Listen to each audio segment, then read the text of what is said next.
Adelante. Muchísimas gracias, muy buenas tardes. Hola, muy buenas tardes. Jessica Orduño. Daniel Obando, para servir. Muchas gracias. Gracias por venir el día de hoy. Gracias a ti por invitarme. ¿Qué tal el trayecto?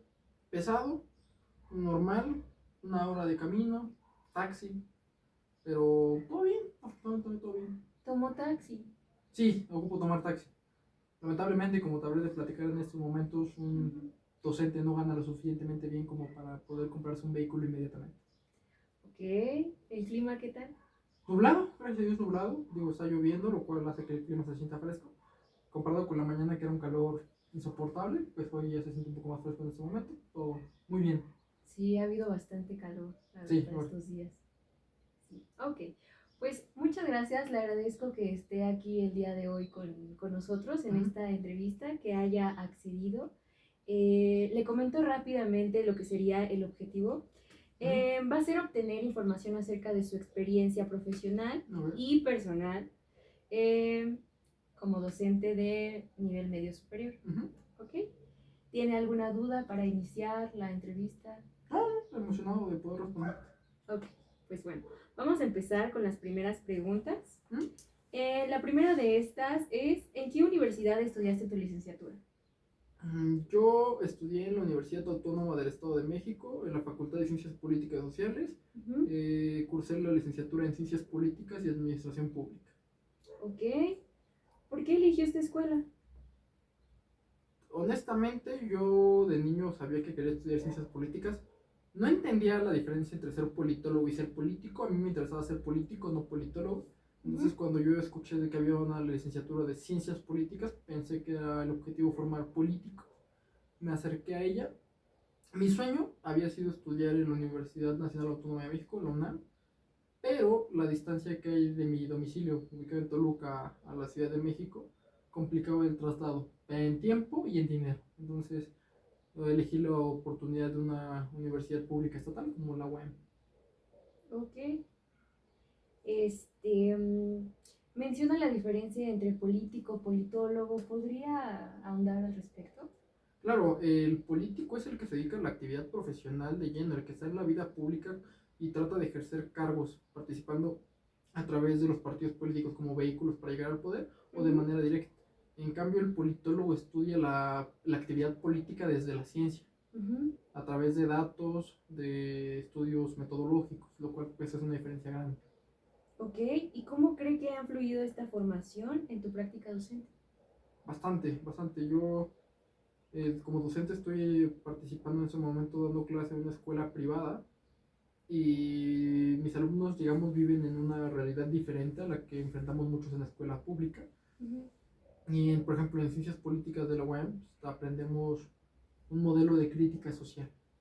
Entonces yo trato de inculcarle eso a mis alumnos, que es la oportunidad de que ellos vean con unos ojos diferentes a lo que sus papás les han indicado o lo que sus familiares les han indicado de lo que es la vida social. Ellos viven con una oportunidad que no todos tienen y que no todos van a tener y tienen que ser conscientes de eso. Ok, muchas gracias por compartirnos esa experiencia y pasaríamos a la siguiente pregunta, que sería, ¿cuándo y cómo comenzó su carrera como profesor?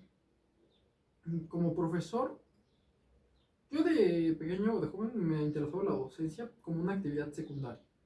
Y tengo y sigo manteniendo esa idea de participar en otra actividad laboral que sea de tiempo completo o de tiempo, digamos, que me permita tener un poco de tiempo para dedicarle a otras cuestiones, en este caso la docencia. A mí me gusta dar clases por gusto, por vocación y no tanto como un ingreso.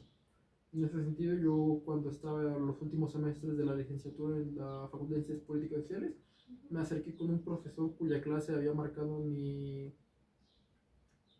concepción de la política, el doctor Aldo Muñoz Armenta. Me acerco con él, le pedí la oportunidad de que me dejara dar clases como profesor adjunto, lo cual pues era bastante llamativo para mí. Él me permite dar clases de filosofía política a los alumnos del primer semestre, yo ya cursando el 9º semestre, y a partir de ahí entendí que la docencia seguía siendo un gusto importante para mí y quería ejercer.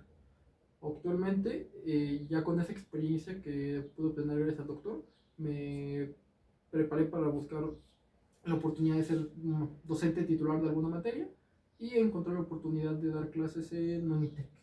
Ok, ok, perfecto, perfecto. Y ahora menciona que desde pequeño también pensaba en la docencia, pero también pensaba en ser político desde pequeño. ¿Cómo es que estas dos van de la mano, se relacionan? Como político, mi idea de niño era eh, ayudar a solventar los problemas de mi comunidad, de mi municipio, en general de mi país. De niño yo vi y entendí muchas cosas de reclamo, de desigualdad, de injusticias. Veía a mi familia, veía a otras familias y veía a otros niños y otras personas con distintos estilos de vida, ¿no? Te encuentras de todo, encuentras al niño que 14, 15 años y ya tiene un vehículo y encuentras a otros niños de 14, 15 años que están trabajando bajo un semáforo. Y ese tipo de realidad para mí no era la adecuada en el mundo, entonces ese tipo de reclamos me acercan a la idea de ser político desde niño, a la actividad política tal cual, pero también me gusta compartir lo que sé. Aprender para mí es un privilegio que te da la vida, de conocer cada vez más, de poder acercarte al fenómeno tal cual, experimentarlo, aprenderlo y posteriormente facilitar ese conocimiento a los demás. Ese fue mi objetivo. Ok, y ya que está hablando de objetivos, también nos gustaría preguntarle que si nos podría compartir algún logro o algún momento significativo que haya experimentado como profesor.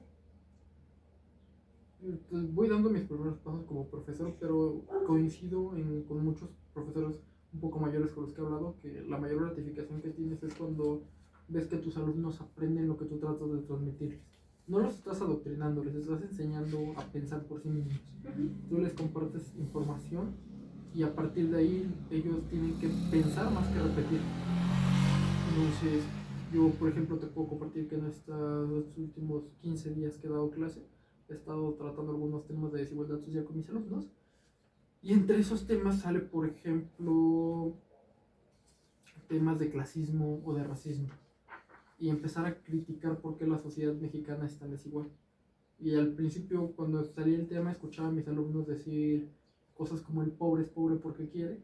Porque lo habían escuchado y no es culpa, digo, lo escuchan todos los días cuando sus papás les comparten esa información, sus abuelos, los medios de comunicación en las redes sociales.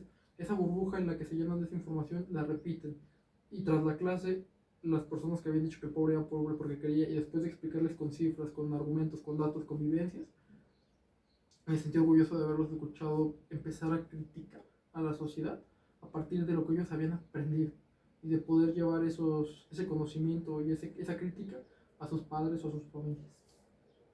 Ok, entonces nos podría decir que algo de lo más gratificante de su trabajo ha sido abonar a la capacidad crítica de sus alumnos. Por supuesto, el conocimiento no sirve de nada si no se utiliza para criticar y para cambiar, para transformar. Si solo se conoce para repetir, no se conoce en realidad. El conocimiento es crítico. Ok, ok. Y en este proceso de llevar a sus alumnos a la crítica, sus alumnos a la crítica, ¿cómo es que usted se ha adaptado a los diferentes estilos de aprendizaje que tiene? Pues cada cabeza es un mundo, ¿no? Cada uno de mis alumnos tiene diferentes condiciones, diferentes capacidades y tratar de construir a partir de ellas. Al final es complejo cuando tienes grupos numerosos, es decir, si tuvieras 20 alumnos podrías trabajar más de la mano con cada uno, pero con 20 alumnos y teniendo de clase 120 minutos no puedes acoplarte a todos, pero sí identificas en qué son buenos algunos alumnos y en qué otros. Hay alumnos que, por ejemplo, son muy hiperactivos, pero les he comentado que si enfocan esa capacidad, esa energía, son capaces de lograr grandes cosas. Y con otros que son más callados es invitarles a participar, a invitarles a compartir lo que piensan. Me he encontrado con alumnos que tienen ideas sobresalientes, pero no las comparten, por miedo a que se les critique. Y hay otros personajes que hablan por hablar, pero lo hacen con mucha soltura. Entonces, identificar las habilidades de cada uno es muy importante. Ok, ok. Ya estamos finalizando. Le agradezco como todo lo que nos ha dicho acerca de su trayectoria docente. La verdad es que es muy interesante lo que plantea en un sentido no solo de crítica, ¿no? De que el conocimiento tiene que ir siempre más allá de las cuestiones repetitivas o de memoria, sino que debe trascender, ¿no? La verdad es que le agradezco mucho que nos haya compartido al respecto. Gracias. Y esta sería la pregunta para finalizar, de cierre. ¿Hay algo que usted cambiaría de su profesión para sentirse más satisfecho? Yo creo que la docencia tiene grandes conflictos.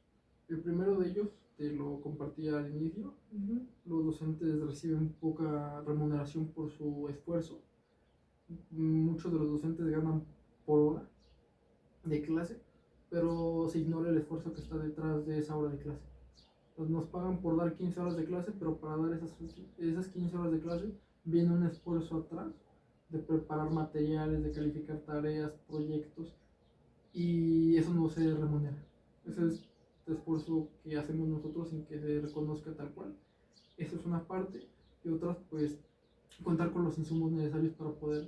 Y yo lo digo desde mi punto de vista, de estar trabajando en una escuela privada, pero los docentes que están en escuelas rurales, que no tienen acceso a material para enseñar, pero a los que sí se les exige que los alumnos tengan conocimiento elevado, empezar por ahí. La docencia sí requiere una transformación, sí requiere de muchos cambios, y empezar con ellos es importante.